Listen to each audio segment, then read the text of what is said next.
We good?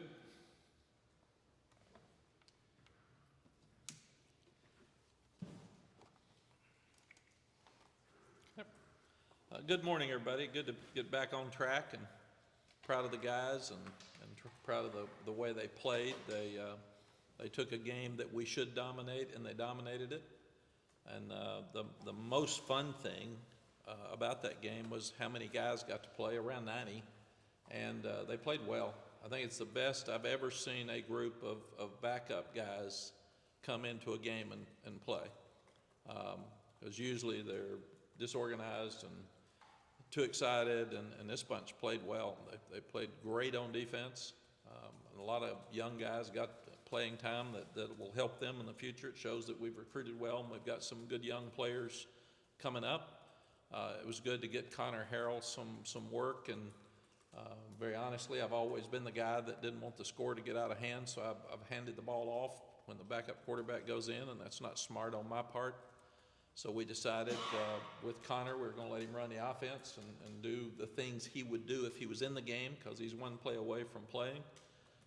So I thought that was much better, and proud of Chris Culliver having a great catch in the end zone, and Deems May got a ball at tight end, and that helps your team morale in your locker room so much, because those guys, they get some rewards really for how hard they've worked and how little they get to play, and some of those guys may get more playing time because of that.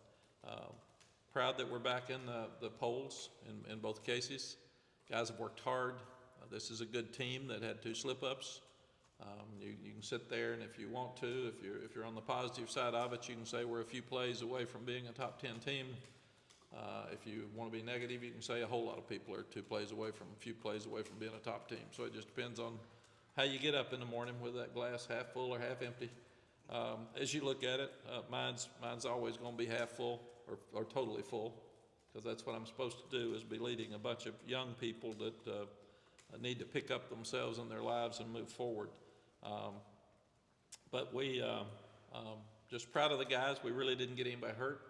I can understand why Coach Fedora put a game like that at this time of the year. It was healthy for us, probably better than I'd rather do that than have an open date, because your starters had to go think a little bit, but the rest of your team got to play, and your starters rested for most of the game. But really excited about the way the young ones played. I think that's what came out of Saturday for me, and to see the energy that it creates on the sideline when they see the older ones see the young ones making plays. It's really fun. It's nearly like a walk-on getting a scholarship offer. They just love their teammates being able to accomplish stuff. We made a huge mistake that really got us in trouble at State and Wake when we had the bench celebrating on the Chris Culliver touchdown pass. You can't do that. I understand, but it's lack of discipline, and it's something that you say, I'm glad that you were so happy for Connor and Chris, but it cost us a game. So be more disciplined than that, and stay on the sideline. We handled the 1-minute drills that we'd been worried about at the end of the game better than I've ever seen us handle them. At halftime, we scored 3 times, used our timeouts perfectly, until we had the quick field goal at the end, and we botched that. And I'm glad we did, because it didn't hurt us in the game, and it'll be a great teacher. You usually don't have to use that. We work on it every week. Obviously, work it on practice, different games. The kids got excited, and they ran out there on their own.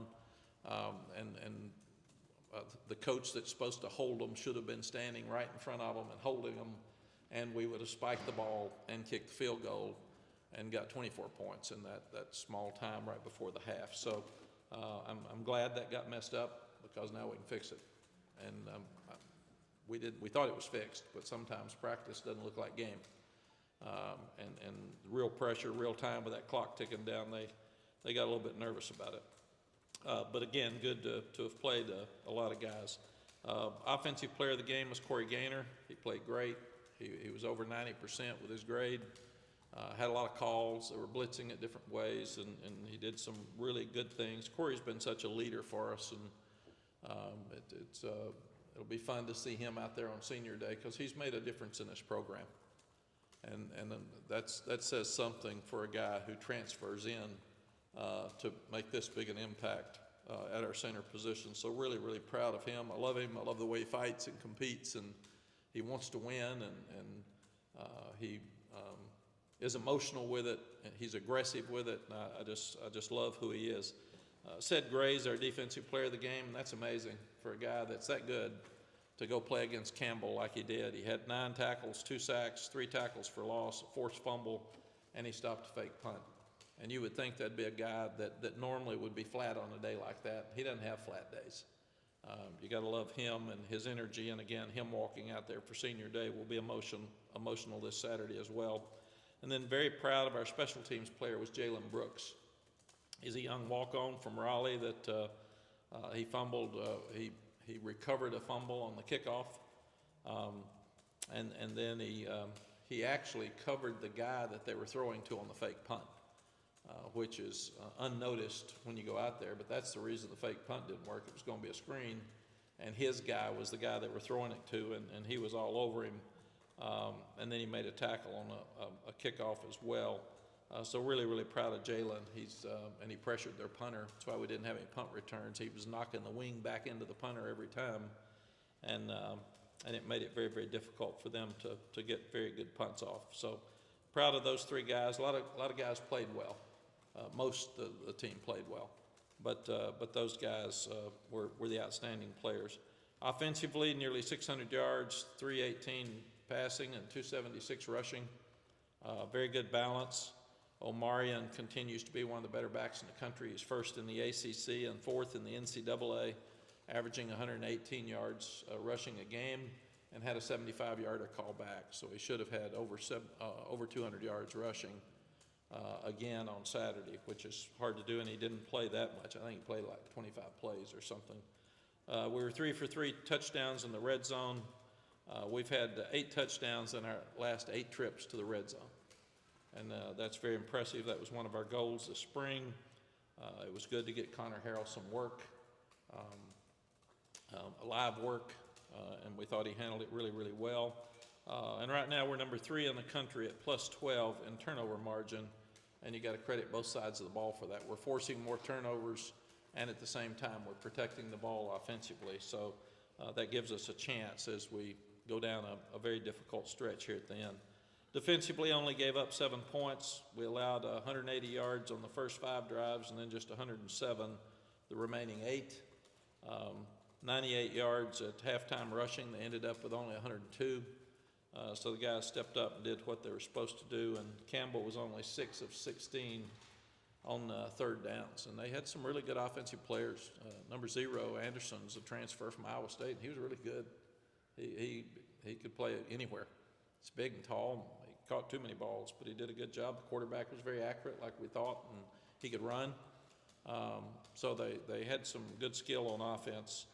They had more trouble stopping us than they do moving the ball. And they've got Delaware this weekend. I really respect what Mike's done there and hope they can step up and finish their season strong. I hope they didn't get many kids hurt.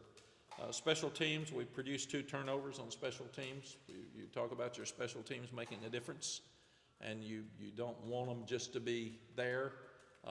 Change the game, and these did. Noah Burnett made all of his kicks. We said we were disappointed in the execution right before the half of the field goal, the botched deal, but really and truly when it didn't change that game, it's really a blessing because you fix it at a time where it doesn't matter, and that's what we all want to do. If you can make mistakes that don't affect your outcome and force you to fix them, that way it helps you do it. Great rivalry with Duke going back to 1988. And anytime you get something that you play for and it goes back and forth like the Victory Bell, that's really cool too. Started in 1948. Mike Elko's done a tremendous job at Duke. David Cutcliffe did a great job at Duke. I looked it up this morning. Duke had beaten Carolina 5 out of 7 before we got here. 5 out of the last 7. So David did a tremendous job. And 2 of our games have come down to the last play of the game. So this is a great game, a great rivalry. They run the ball so well. Mike's a tough coach, and they're playing tremendous defense. So it should, along with senior day, homecoming, packed house, night game, it should be a tremendous setting for this weekend. Questions? Mack, is it weird to go from a week where maybe there's not a lot of juice with Campbell to a week where it's all the emotions, senior day, homecoming, rivalry game like you said with Duke? Does that give you whiplash almost? Mike, I guess I don't think about it much. We just have to play. So, we can't really concern ourselves about who shows up or how they are when they show up, or because that way we're like this, and teams are that way enough anyway, so we're trying to do this. I do know we've got the 3 most emotional games in a row here, 2 of them on the road, that I've ever coached in. So we didn't get any favors with schedule. But this we're going to have to be really tough mentally and physically to be able to handle this 3-game stretch. Mack, I know you like to kind of go about things on a week-by-week, game-by-game basis, but how much have you kind of emphasized to the rest of the team the need to kind of win out and get those last 3 ACC games? But with social media, Jeremiah, they all know. You don't have to tell them anything. They know it before I tell them. What I have to tell them is facts, because a lot of times it gets distorted on opinions.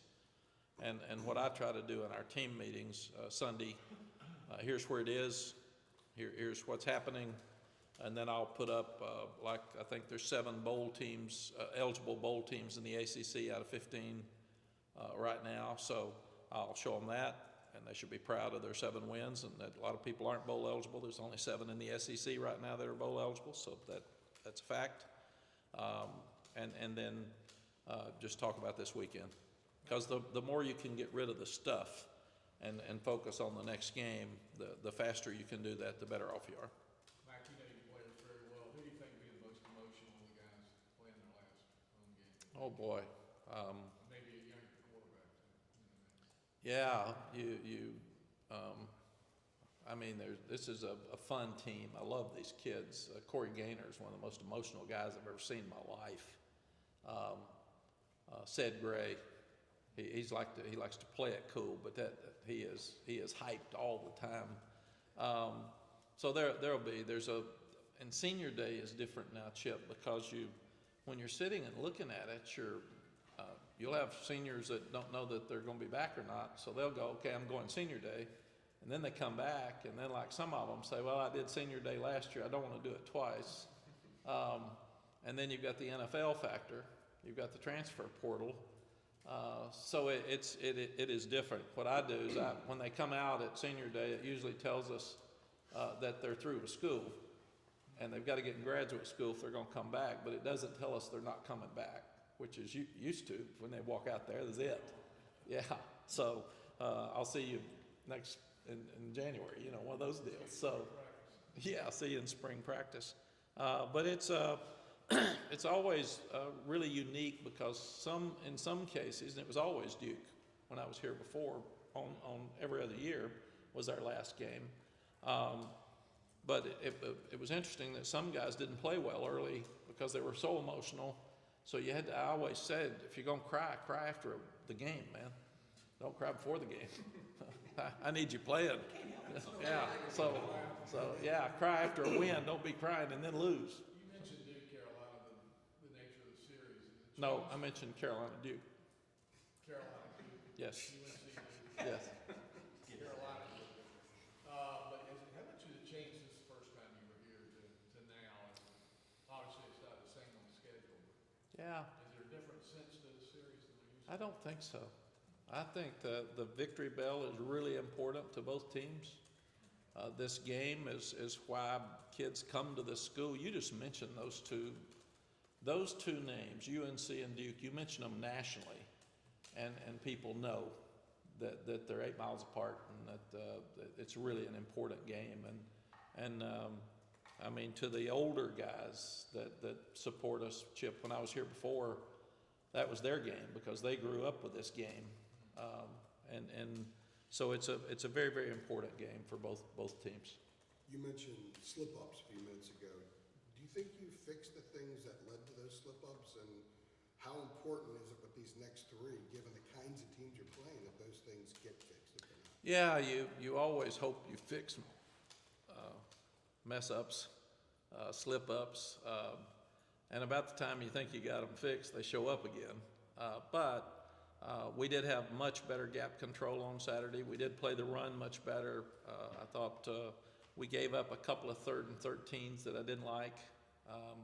We missed a quarterback sack in the end zone that led to a 30-yard run explosive that we should have tackled because we had the blitz on and we were right there and just he outran us.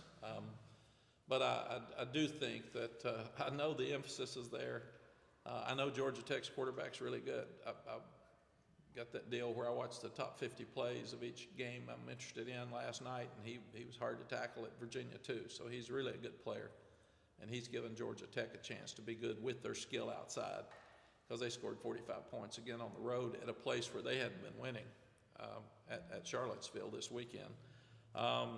So we'll have our hands full, and I'm really excited to watch our team play against 3 good teams that are going to all run the ball and see where we are.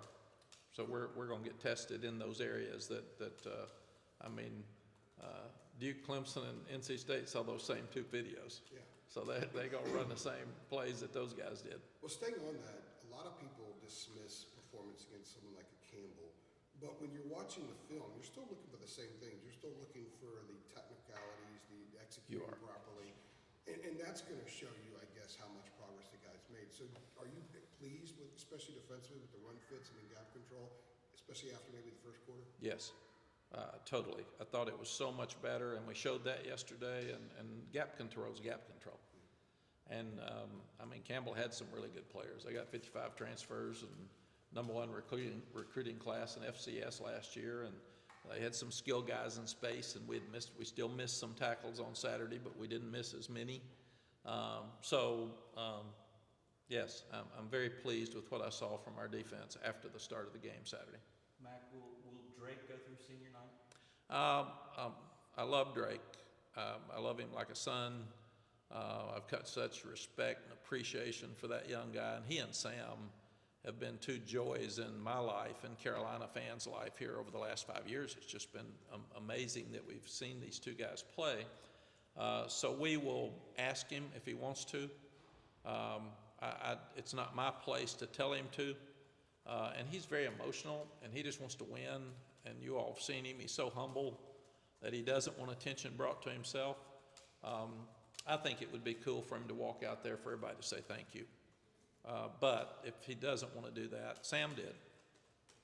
And we had this same discussion, but Sam was graduating too. Right. But Sam did for the Western Carolina game and didn't play in the game. Was it Wofford? Wofford. Thank you, Jeremy, for telling me it was Western Carolina. Don't blame Yeah. Jeremy now. Got it. I won't. No regrets, no excuses. I shouldn't have listened to Jeremy. That's the way to put it, right? I'm not blaming Jeremy. I just shouldn't have trusted him. So And at this age, he would say, "That's not what I told you." So that's what you get to. So, yeah. But you're saying it would be cool for him to get that recognition. That's your. From my standpoint, if he wants it, he's deserved it, and I would love for him to get it. If he's so focused in the game he doesn't want to walk out there, I totally understand. But that will totally be his decision. So it is an absolute, this is his last week.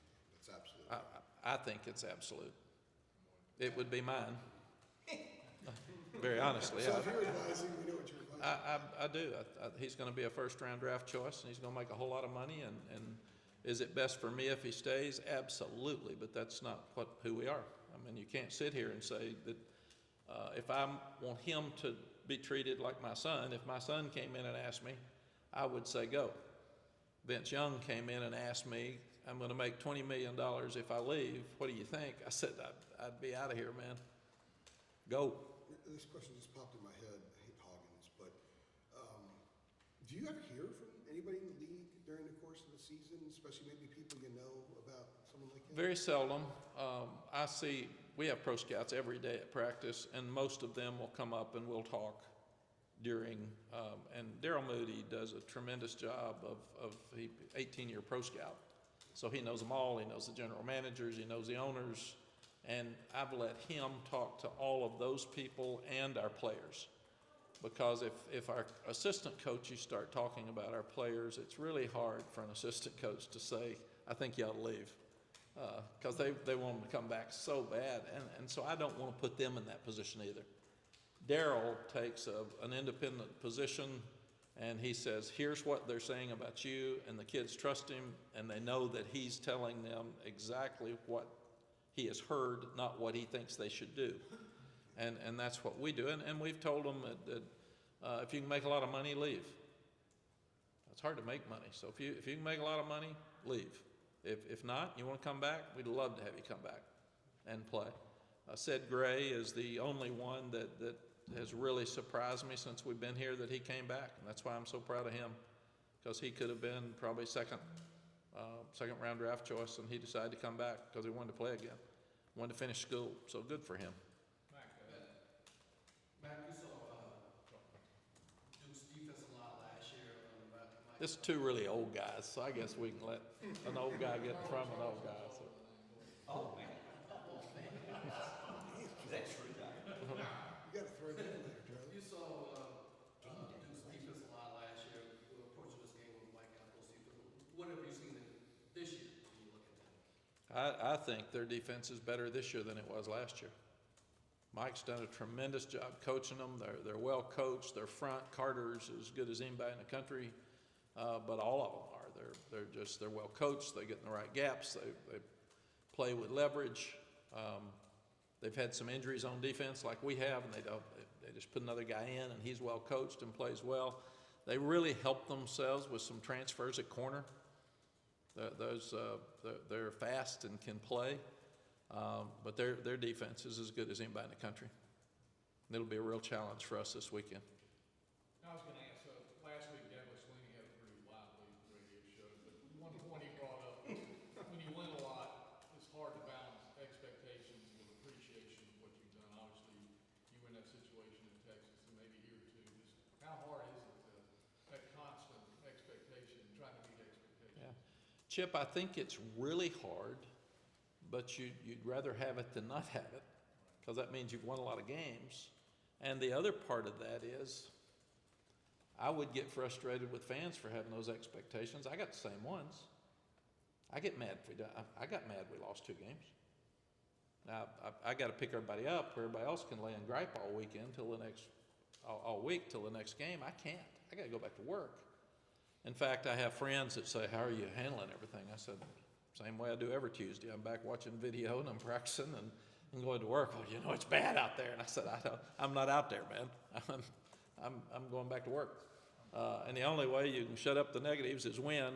And what I learned, and I learned it here at the end, but I really learned it at Texas, is that part of the being a fan is having opinions. That's part of the gig. That's part of what you like. You get to coach. And you get to criticize, and you get to have opinions and be strong. And my sons do that. I mean, I sit there at home, and they'll say, oh, that coach is an idiot. And I'm thinking, excuse me. It's what your dad does, boys. But I don't worry about that anymore. And I do know it's horrible on Saturday night. And there's probably alcohol and gambling involved with some of it. And then it gets a little bit better on Sunday. A little better on Monday. By Tuesday, we're mad, but getting ready to fight for the next week. I'm pretty much the same thing. I don't gamble and don't get drunk. But other than that, I'm mad on Saturday night, and here I am on Sunday, and I'm still mad. But I have to get through it and move forward. And we've got these 3 emotional games coming up. We've got to be able to handle each one of them individually. And win or lose, we got to go back to work because we're going to play a really good team the next week that wants to beat us. Mack, you mentioned Corey and Sed as being 2 guys who you think might be emotional. Are there any other seniors or possible seniors among this group that stand out to you as like, I don't know, Carolina guys? Best way to Yeah, think about British Brooks and his journey. 6 years, walk on, turn down some lower level scholarships to come here. I didn't know who he was, and then he starts fighting his way to get on a special team or 2, and then you end up starting, and then you ruin your knee, and in a fall scrimmage, and then you decide to come back, and he's been banged up all year, but he just fights it, and he does everything right, and he wants to coach. So what a wonderful journey that young guy has had through sports, and he is such an example that I use him a whole lot, of a guy who steps up. And there's guys like John Adorno, played really well when we put him on Saturday. We hadn't played him a lot. And I told the team yesterday, you know what, here's a guy that hadn't griped. He plays hard every time we put him in. He's tough and physical, and he needs to play more.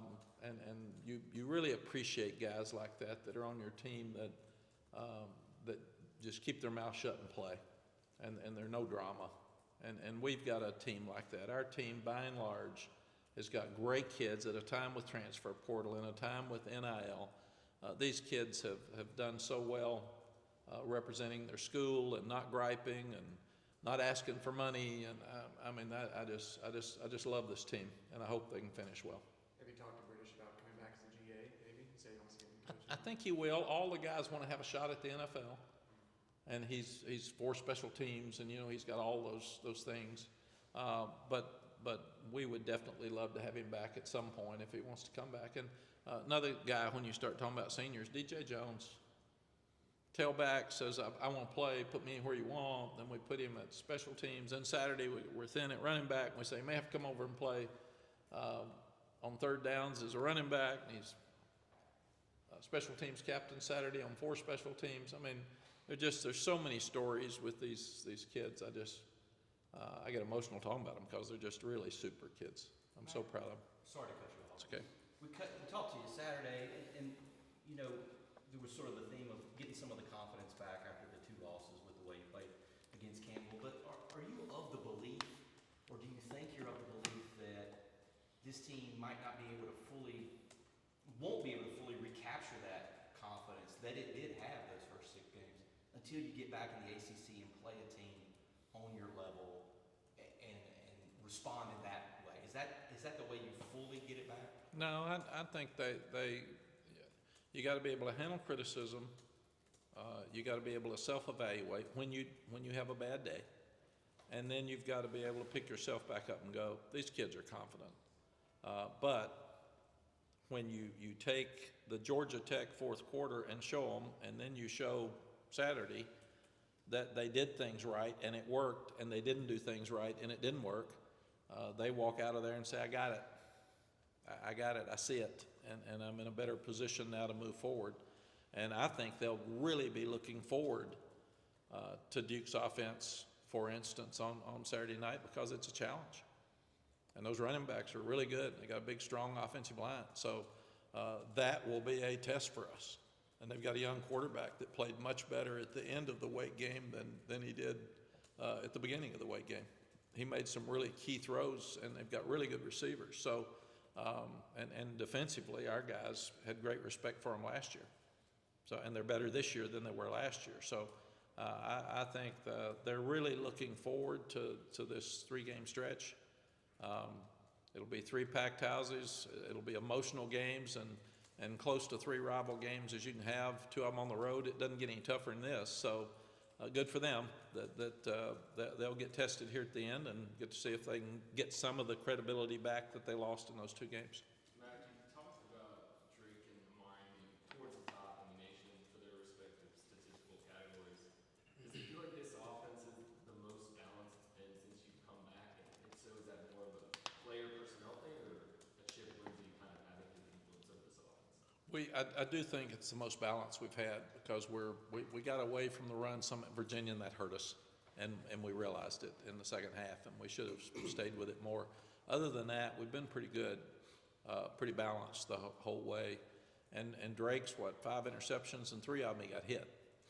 So he's had an unbelievable year, and he's had to throw to a lot of different receivers because of the Tez drama and Nate being hurt, so it hasn't been the smooth transition of the transfer receivers that we thought it was going to be, and then Kobe getting hurt. So he's had all kinds of stuff that he's had to deal with. And I can't answer the second part, but it'll be a good test. this offense will have a good test the next 3 weeks because they've got 3 really good defenses that they're playing, probably as good as anybody in the country. 2 of them on the road where you can't even hear. This is the offense that we want. We want a balanced offense that can run the ball and protect better. And you can see what, if we could have protected Sam this well, especially in 22, we would have been a whole lot better off. Talk about Drake and his ability to kind of spread it out to different receivers. Like you mentioned, Sam was sometimes those Deani and Daz, and then obviously Josh Downs was kind of those go-to receivers for him. Have you been around a quarterback like Drake that has the ability to spread it around to so many different guys, and it doesn't seem like his play deters depending on who's in that receiver room? Yeah, Sam saw the field really well. Drake's probably as good as anybody I've ever seen do that. And there's more talent spread out right now too. The JJ's playing at a very high level. Kobe was. So we got into let's get it to Josh. And I thought we did that too much because we lost Antoine Green and we were inexperienced at some other places. But right now, going into the game, Drake can throw it to anybody, and a lot of different players are getting the ball, and it's fun to watch him. As a refresher, Mack, what have you seen from Amari and how he's evolved this season? And then on Saturday, you said that to win college football games, you have to stop the run and then run the damn ball. So how important is Amari in the run game going to be this upcoming stretch? The defenses will be tougher. The players will be better that we're playing on defense, and we still have to stay balanced. We can't do it. The reason I feel like Omarion's so much more successful this year than last year, this offense, the way we're running the ball fits him better. It's a downhill offense more than sometimes when you go sideways, and he's really north and south, and it's hard to stop him from getting 5 yards. He's just so powerful. Secondly, he's got so much more confidence in himself, and because of that, he's much more patient.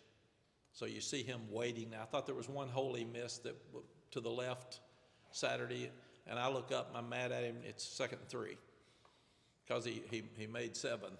But he's that kind of player. He's protecting better, and he's catching the ball better. So he is one of the more complete backs right now in the country, and I'm just so proud of him. And he's worked so hard. And again, last year he hurt his ankle some. He didn't play some. And I'm so proud of what he's become. He's taking care of the ball. We dropped the ball 24 against Clemson in the championship game. He's protecting the ball. His improvement from last year to this has just been unbelievable. I'm proud to watch him. I believe last year you told us the story about what you do with the Victory Bell this week as opposed to the rest of the season. As a refresher, can you kind of take us through that again? And how is the bell itself different this week? Can you overstate the importance of the bell, or do you understate? How do you go about that? Who knows? You know, again, you got 120. Yeah. So some think you're overstating it, some think you're understating it. What we do is we have it out where they can ring it if they want to. And that's basically what it is. It's not talked about much year-round. This week it is because both teams want it. But it's Mike was new last year. He'll understand that he wants a bell. So that's just part of the deal. And I'm a Mike Elko fan. I like him. I like his toughness. I've known him at Wake, and I've known him for many, many years. And he's very smart. He's tough. I'm impressed with what he's done and how he runs his program. And I like him. He'll have him ready to go. And you love coaching in a game like this where it's going to be physical and emotional, and both teams have a lot at stake. Where will it be placed this week? Somewhere in this building. Where I'm just curious. It's always in the same place down at the locker room. Okay. Yes. That's going to be 3:30 on ABC or ESPN. Okay. 3:30. Okay. Yes, Hart. I'm sorry. Assuming Elko's not playing with us and Bradley's not going to play, he's going to try to run them defense, obviously. So it's got a little like State last year, maybe some of the in. So how do you prepare offense when you know a defense is really coming after physically against right? The first thing is you have to prepare for all of the guys to play, because you don't want to walk out there and be surprised. I remember we were playing Duke and Fred Goldsmith was the coach, and I didn't think Leon Johnson was going to play. He had a sprained ankle. He didn't practice all week. And he's out in pregame warm-ups, and he's limping, and Fred comes down to me and says, "Hey, 12's limping, man." I said, "Yeah, I don't think he's going to play." Might as well tell him he's standing there limping. I think he gained 200 yards rushing. And after the game, Fred said, "Did you set me up?" And I said, "No. I didn't know he was going to play." At Tez, we didn't know when we walked off the field in pregame. We thought he ran well enough that he was going to play, but you have to ask him, "Did you feel well enough to play?" And he said yes. And in a game like this one, most guys play if there's any way they can possibly play. So you prepare for everything. The second thing you do is we're handling the blitz much better than we did last year.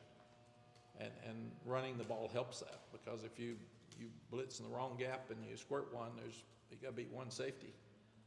So that's a big part of this too. And we're also chipping a lot better with a tight end and a running back. So we're helping, like Georgia Tech had one player get 5 sacks.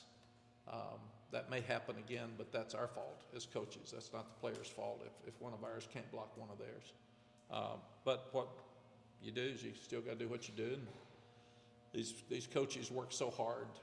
I mean, people can't even imagine how hard assistant coaches work. They're over here all hours of the night, and if I have one thing I could say bad about assistant coaches, they work so hard they put too much in. And I constantly fight being simple enough, because what you put in that should work for a bunch of 20-year-olds to try to figure out, that have girlfriend problems and just flunked their last test and they're tired and they're worn out, they don't study it as much as you do. They study it a lot, but don't put too much in that you don't get to work on enough, and then you screw it up during the game and say, "It was there." Well, it's not there unless it works. So you gotta get the guys to do it. So I think that's the big thing. We kept doing some of the same stuff against the same stuff last year, and they either blitzed us or dropped 8 in the last three of the last 4 games, and we didn't respond to it well. I think we're in a better position to handle that now. So how do you even put more emphasis on protecting Drake? Because their idea, not to hurt him, but Yeah. get him hard and get him out of the game, and that gives him much better chance. Yeah, you can't put more emphasis on running the ball and stopping the run than I do, because I don't say hello to our coaches. I say run the damn ball and stop the run every day. You can't, and then right after I say run the ball, because the running game is a quarterback's best friend, I say protect, protect, protect. Because if you don't run the ball and you don't protect the quarterback, you got no chance to win. And usually when I walk in here on Saturday after the game, I can tell you, here's the reason we won, or here's the reason we lost, because of simple things. Football is a simple game played and coached by very complicated people. This is the best defensive player in the year right now. They're real good. I can't get into who's best yet. I hadn't even thought about the others, Art. So, yeah, yes. Coach, you've mentioned all season the importance of fan engagement and stuff like that. Does this Duke-UNC matchup feel any different to you, considering how important it is in determining your postseason hopefuls and stuff like that? No, Carolina Duke is bigger than anything else. So I think that the rival game this week, it is bigger than what happens at the end of the year and postseason or any of that stuff. This is a fun game that's been played for so long and is really important to this state and to both schools. So I would say that this overrides everything. Is there any one Duke game that stands out to you? Obviously, it's not good or bad, so there was some Oh, gosh. good or bad one early, and then you get some good ones too. I would think probably, Chip, the first one back here, when the 16 seconds left and we intercept the little jump pass, and Surratt intercepted it without thinking about the 10 that we had when I was here before. That one, oh my gosh. I do remember, and I'll tell this quickly and then answer Tommy. And Jeremy's standing up with his arms folded, so that means he's ready for me to leave. I do remember I had just married Sally, and we were going to play Duke. And they said, if you lose to Duke, you'll play at Hawaii. you'll play in Hawaii at the Hula Bowl. If you beat Duke, you'll go play in the Peach Bowl. And Sally, not being a football fan, came to me and said, "Oh my gosh, I hope we lose. We get to go to Hawaii." And I said, "No, sweetie, that's not the way this works." In fact, I said, if you beat Duke, you'll have enough money to go to Hawaii. If you lose to Duke, you probably get fired. So no, you don't need to do that. But that game was so special because we had it won.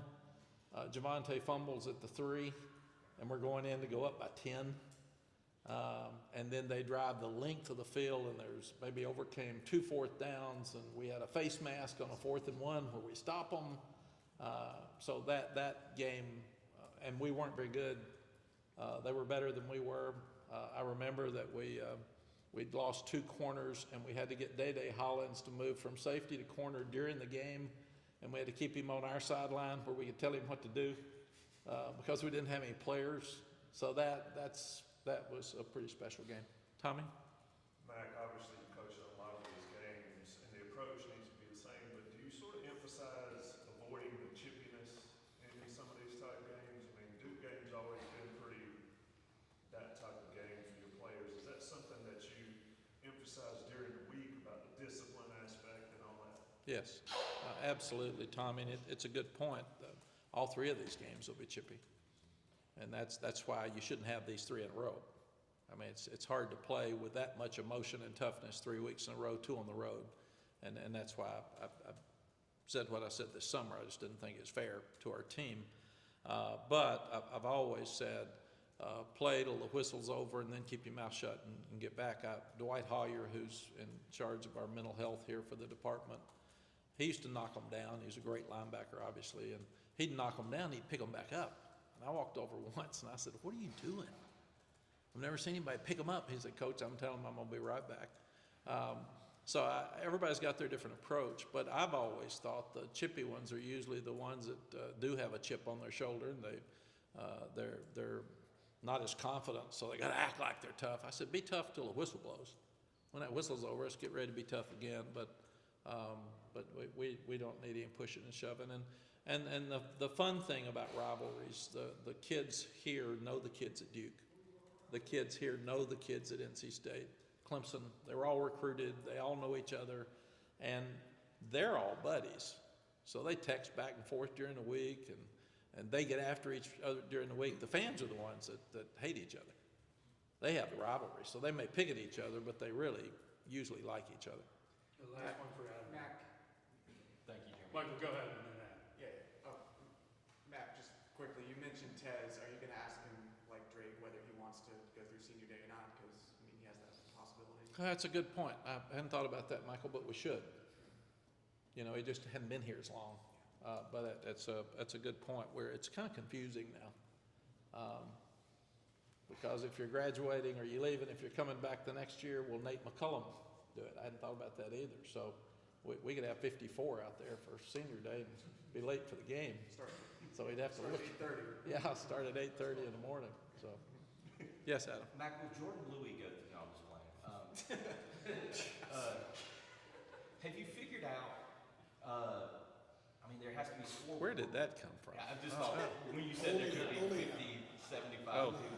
All right, you ruined it, Adam. I'm sorry. Yeah, I blame Michael. Have you figured out who you need no to pull excuses. Don't blame. Don't put blame somewhere else. for? Have you figured out who you need to pull for? Because, I mean, you're in a situation now where there has to be some scoreboard watching. And I think you're in a 5-way tie for 4th right now. You got teams ahead of you, you know, like, who are you pulling for? You got to pull for somebody, I guess. Yeah, I remember Kansas State and Oklahoma were playing for the conference championship. And if Oklahoma won, we go to the Fiesta Bowl to play Ohio State. And Oklahoma was a lot better, and we knew they were going to win. And I sat there and I pulled for Kansas State all week. And before the game, I pulled for Kansas State because I just didn't want Oklahoma to win. And then Kansas State killed them, and we went to the Holiday Bowl instead of where we were supposed to go. So I quit cheering. I just said, I'm going to let it go where all I need to do is for Carolina to beat Duke. That's it. So I don't get into scoreboard watching. I love football, but I don't pull for one or the other. Sometimes I'll walk out like you all at halftime or at the end of the game and say, wow, I can't believe that. That was a surprise. And then I'll want to go watch my 50 plays to see how it happened. But I've learned that regardless of who I pull for, I need all of my energy to pull for Carolina because it doesn't matter what I want or what I pull for at some other place. All right. Okay? Thanks, Coach. All right, guys. Have a Thanks, great Matt. week. By the way, you have one of those run the damn ball heads. Do I what?